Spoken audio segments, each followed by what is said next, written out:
Stephen Curry has counted on staying healthy after injuries limited him to 51 games last season.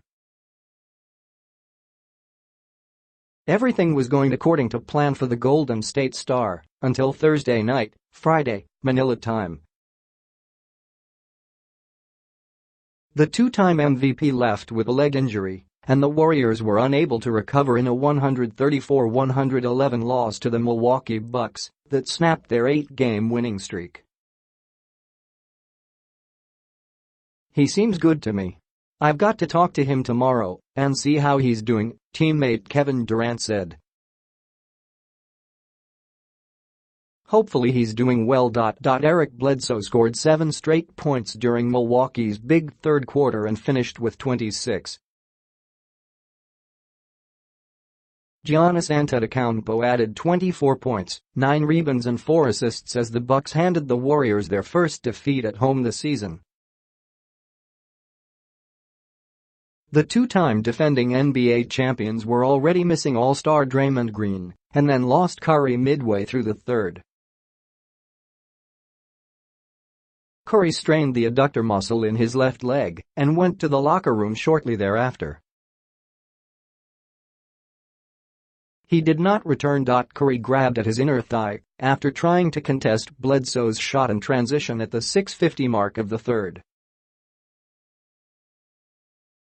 He was receiving treatment post-game and is expected to have an MRI on Friday. Klay Thompson led the Warriors with 24 points and Durant had 17 points, 9 assists and 7 rebounds.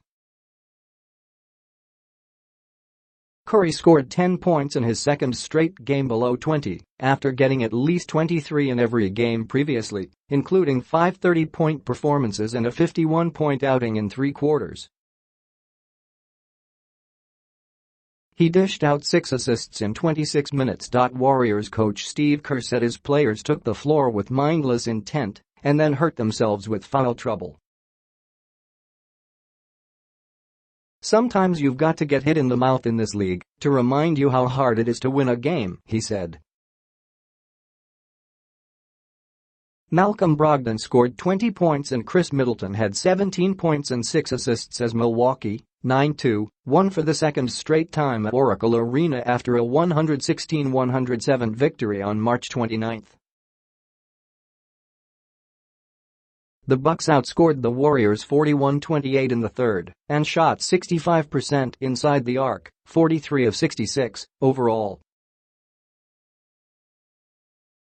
"To come in here and play the defending champs and have a win like this, it's huge," Brogdon said. "It's huge for our confidence.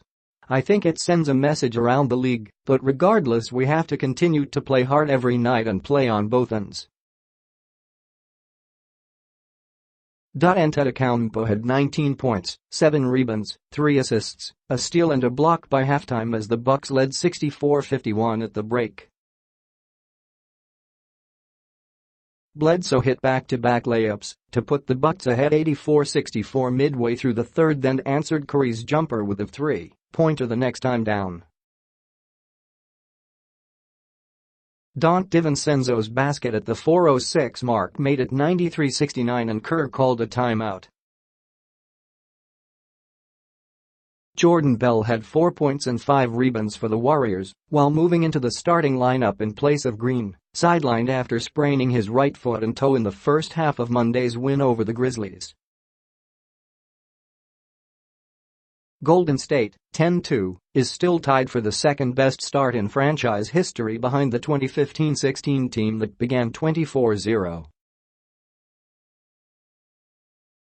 The Warriors dropped to 6-1 at home. "They just played hungrier than us," Thompson said.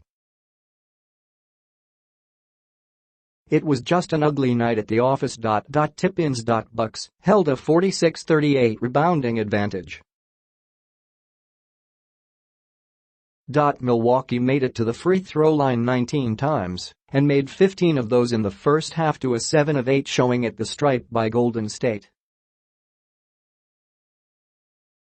The Bucks shot 5 of 20 from three-point range in the first half. Warriors, Golden State shot 4 for 15 from deep in the first half and Thompson was the lone player to score in double figures.